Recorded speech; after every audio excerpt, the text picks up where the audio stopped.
Tara from livingonadime.com. This is my realtor, Jeff. Today we are talking about how to buy a house on a low income. Now, my husband and I have been low income a lot. Now we're living on a dime and we're growing rich because we don't want to be on a low income our whole life. Please subscribe and hit the bell notification so you can be notified when we put up new videos. Hello, I am Tara, the author of the Dining on a Dime cookbook, where you can eat better, spend less. We have a new hardcover with full color pictures and over 1,200 recipes and tips to help you save money on your grocery bill. Check it out at livingonadime.com. Here's the thing, don't let a low income keep you from buying a house. It can be done. My realtor, Jeff, is here with me today, and we're going to talk about a few of the options for buying a house on a low income and what you need to do to prepare yourself for buying a low income. Now, his information is in the description below. If you need a great realtor here in Colorado, Jeff is your man. We absolutely love him. Let's get started. Really, the number one thing that we cannot stress enough is get your credit under control. Your credit score is a major factor in getting a loan or not, low income or not. Mike and I have had 2 kids. We were earning $25,000 a year and we got a loan. Right. So get your credit fixed. What can people do to get their credit fixed and get started? I mean, just the basics. We don't have to go into big things. I mean, I think the first thing I'll say to you up front is if you want to buy a home and you want to get a loan, go find a good licensed mortgage professional, right? Start there. I'm certainly not the expert, but I think when it comes to your credit, that will really impact getting the loan, of course. And if you've had any type of credit events, I actually have a document on this, but I think things like making sure you're making timely payments on everything, your rent, your credit cards, your cars, things like that, really paying off as much of your debt as you can. They're going to look at your debt to income ratio, which will qualify you for a certain amount to buy a home.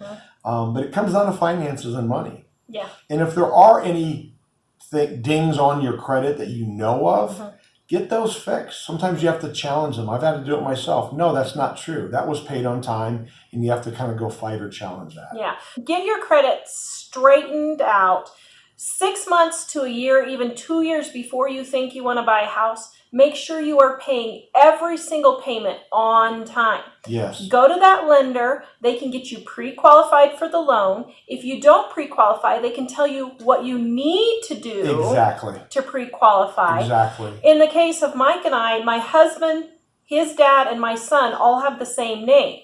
Mike on his credit report one time had an outstanding bill that wasn't paid when he was 4 years old. Come on. Mike said, no, he said, I was 4 years old. That's not mine. It was my dad's. So, you know, you can go and look for things like that. Listen, guys, you can get 0% down payments for some first home buyer programs. It just depends on your state, your county, your city. But there are lots of programs to help people get into houses, even if they're on low income. Now, the next thing is have realistic expectations. If you're in a low income, you're not going to be buying a $400,000 house. You're going to be buying a $100,000 house.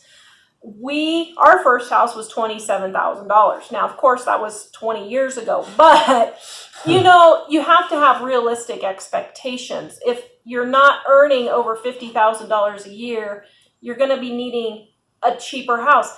But you can live in that cheaper house for a couple of years, get some equity build up, get your income built up, and then sell that house and move to something else in 5 or 6 years. Absolutely. And work your way up. That's what Mike and I did. We started really with a cheap house and we've worked our way up to a nicer house. It's really not that hard. So the main thing that you really need to do when you're low income is talk to a lender and actually work with them and listen to what they have to say. You know, they're going to tell you, you know what, your credit stinks. Your credit is 500.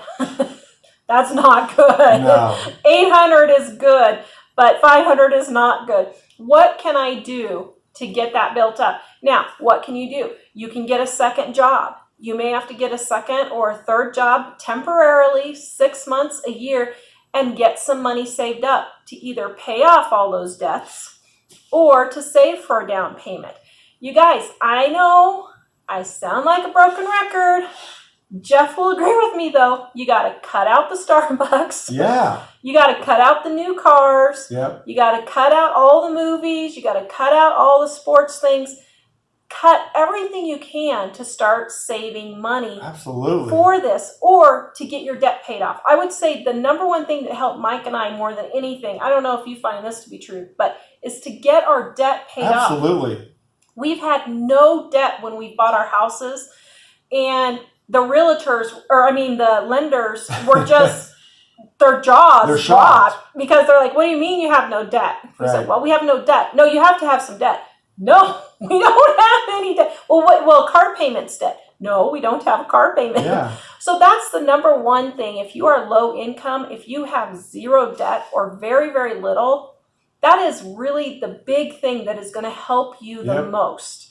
So that's our kind of quick tip for low income or first time home buyers. Get that debt paid off. Get those bills paid on time. That is the number one thing that's going to help you.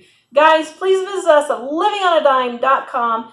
Jeff has done some great videos with us on buying and selling houses. I will link those in the description below. His information, if you are buying or selling in Colorado, is in the description below. We will see you guys next time.